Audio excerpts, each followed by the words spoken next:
What's going on, everybody? Grimm here, and I know it's been a while. But what better time to get back to reviewing horror flicks than October?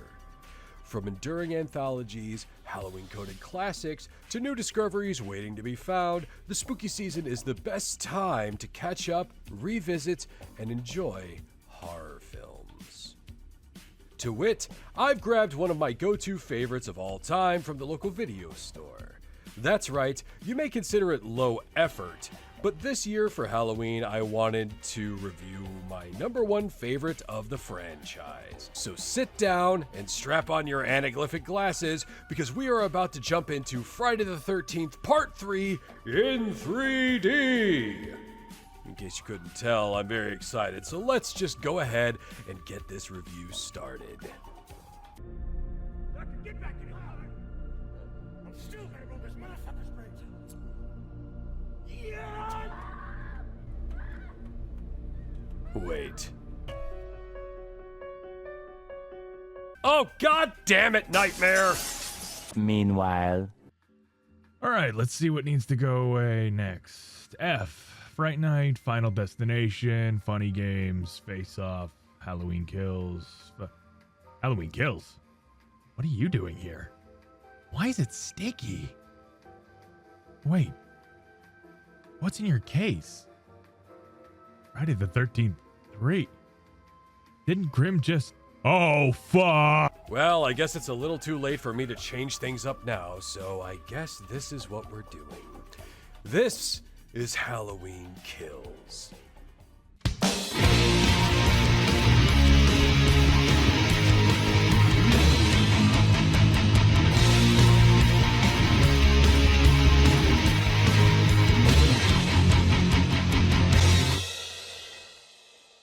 The follow-up to the 2018 late sequel, Halloween Kills follows the further exploits of everyone's favorite mute murderous asshole moments after the previous film ended, a la the original Halloween and Halloween 2. While H4O was pretty universally well received, Halloween Kills is a polarizing entry that certainly has its ups and downs, more of the latter than the former, but we'll get into those as we go. So just like those little mixed candy bags people used to hand out to trick-or-treaters, let's open up Halloween Kills and see if there's anything to enjoy here, or if we got one that's full of, I don't know, Smarties. And no offense to anyone whose favorite Halloween candy is Smarties, but you suck. And starting this movie off strong is a retcon, as we open with Allison's pseudo-alcoholic tiger-kissing boyfriend Cameron discovering Officer Hawkins laying in the street. I call that a retcon, as Hawkins was stabbed multiple times in the previous film by Dr. Satan, who then proceeded to run him the fuck over, and he's been lying there bleeding for hours, yet is somehow miraculously still alive, and rambling about how he's gonna get him. Now, I know this may seem absurd, but remember, David Gordon Green and Danny McBride wanted to keep it ambiguous as to whether Michael Myers was supernatural or just a tough old crazy guy. And apparently, their way of addressing this is to have some citizens of Haddonfield suffer life-threatening injuries for which they receive no medical attention and just be fine. I picked a hell of a week to stop sniffing glue. Flashing back 40 years to the same place we already were, but they still felt the need to tell us, we join a younger Hawkins in food pursuit of Michael, presumably moments after his altercation with Laurie Strode and Dr. Loomis at the end of the original film.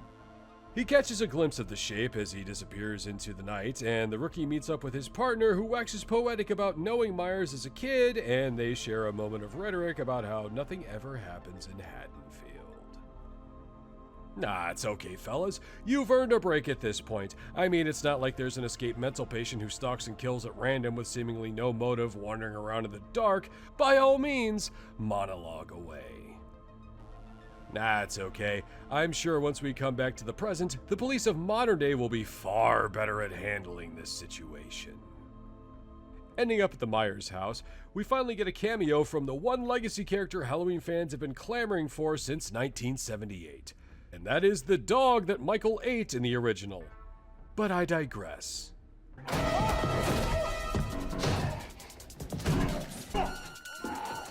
him! Drop him or I'll shoot!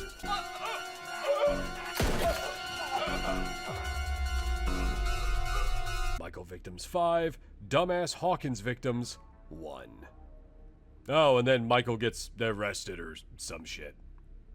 Jumping back to the present and joining a new couple that are only here to pad out the body count, we are clumsily introduced to the rest of our legacy characters.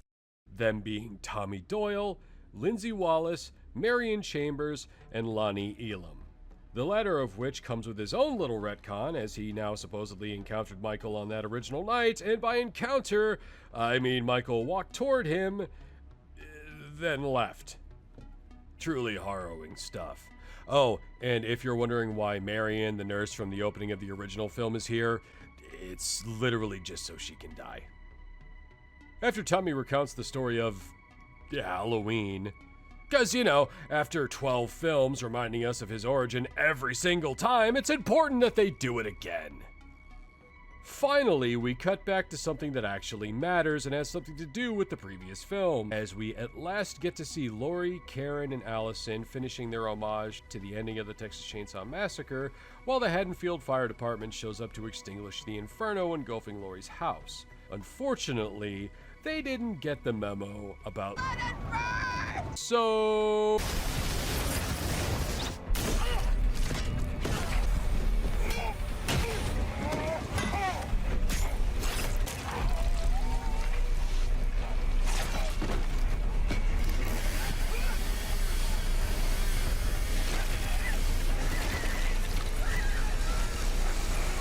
they're fine.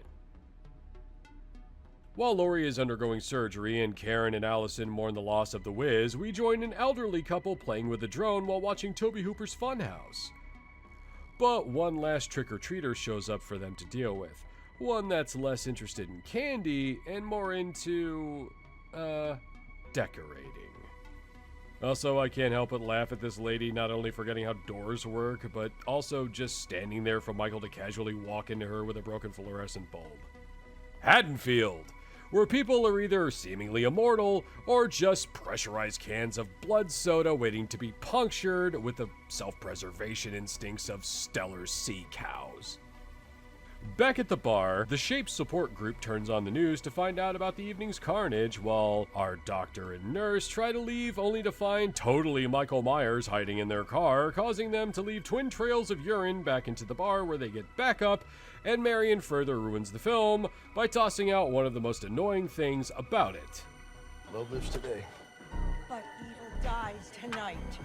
Now, we get to see Tommy spring into action, confront his boogeyman, and avenge all the victims from the previous films. Or something dumb will happen and Tommy will posture. Yeah, get used to that. Across town at the former Myers house, we are introduced to the current residents, Big John and Little John. Sure. Who get a nasty trick pulled on them by a group of little shits. And what does any of this have to do with anything else going on in the film? Why, it's so we can hear about Michael Myers' origin. Again!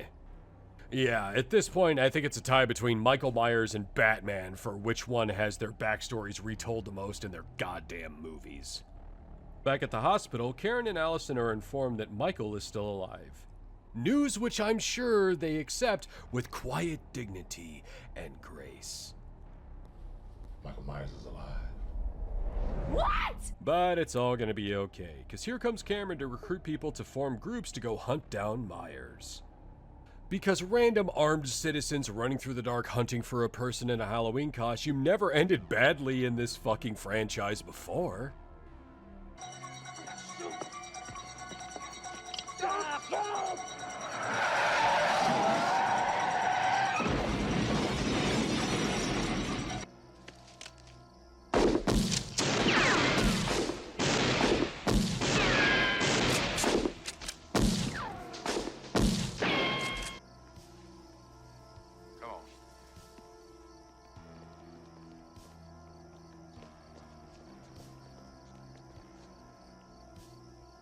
Shit, Earl. It's Ted Hollister. You dumb son of a bitch. So while Tommy continues to rile up the town and Lonnie puts Allison and Cameron in harm's way like a good parent, Lindsay, Marion, and our new character stop to scare off the Silver Shamrock gang, while Michael shows up to terrorize them and remind us exactly how squishy everyone who didn't get top billing is. And here we go in order. Marion embarrasses herself. Hey, Michael! This is for Dr. Loomis.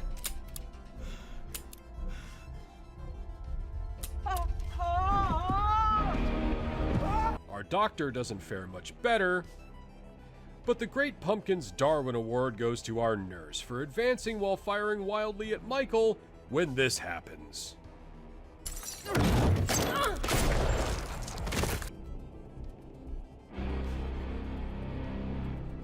Yeah, I'm just as confused as you, bro, because I don't even know how the fuck that works. But what I do know is that when guns and logic fail, pillowcase full of bricks!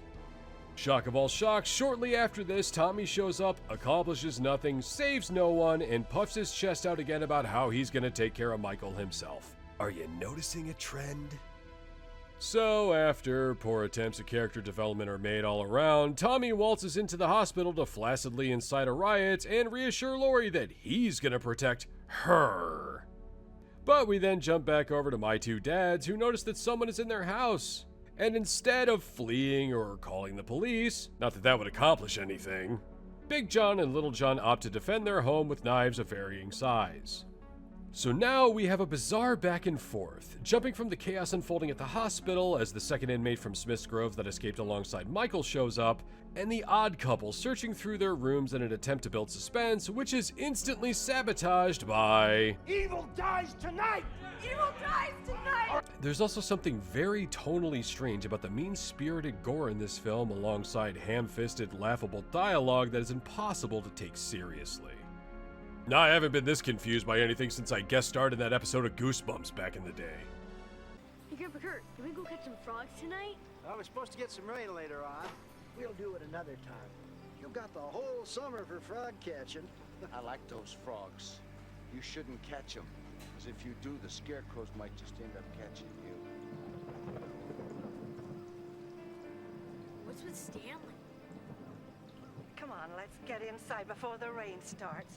Everyone in. Who the fuck is Stanley?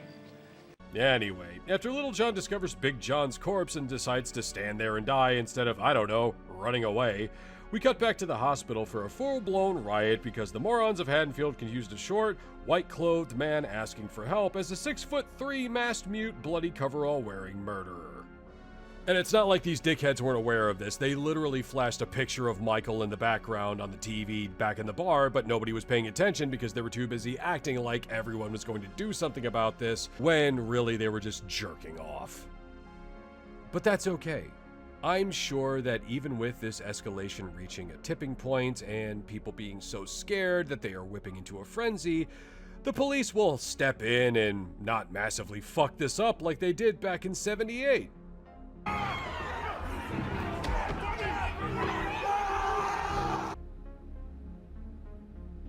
Hey, Cab. And then suddenly this whole sequence stops dead so Hawkins can flash back again to the original night to further demonstrate how much he cocked everything up. But we soon cut back to the pointlessly drawn-out sequence of not Michael jumping to his death and the filmmakers choosing to emphasize the gratuitous nature of the effects in a bid to push some misguided social commentary, but it is just out of place in a franchise that was originally created to be an exercise in atmosphere and tension. Oh, also, Charles Cyphers is a security guard at the hospital. The film then attempts to get back on track as we rejoin Lonnie, Cameron, and Allison, who all apparently read ahead in the script, because they've decided to head to the Myers house, as Michael must be going home, and Lonnie heads in alone, like a real man. A real stupid man, as he's instantly off-screen, so the kids have to rush in to try and help. And by help, I mean commit gordicide.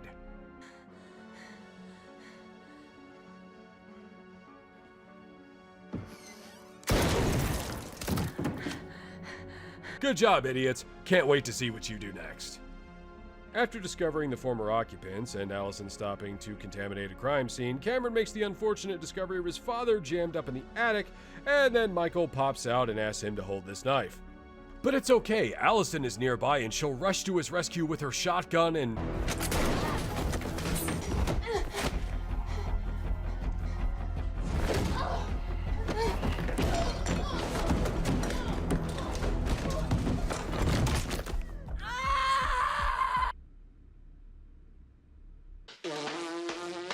Cameron also suffers a strangely drawn out and brutal death, after which Michael advances on Allison to finally finish her off, before suddenly forgetting what he was doing long enough for Karen to materialize behind him and give him a back scratch, and the weakest curb stomp I've ever seen in my fucking life. She then proceeds to remind us that yes, Michael killed his sister, before running off with his mask to lure him into a trap. Hey, Michael. It's Halloween. Everyone's entitled to one good scare. Reference! Also, shout out to the lady that showed up to fight the immortal slasher villain with just an iron. Respect. So Michael gets his ass beat and Tommy waits until he's down to get a smack in. And Karen gets one last stab in before returning to her daughter. Also, did I mention that Charles Cypher's in this?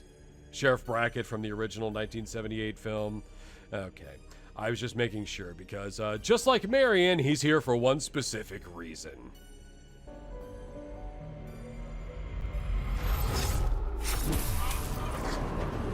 So then we get a music video-esque highlight reel of Michael slicing and dicing, and we also get Tommy finally fulfilling his destiny, which is to act like he's the main character, get a bunch of people killed, and then die the way he lived without me giving a shit. Karen, however, decides to go check out the view from Judith Myers' old room, which I'm sure will end well.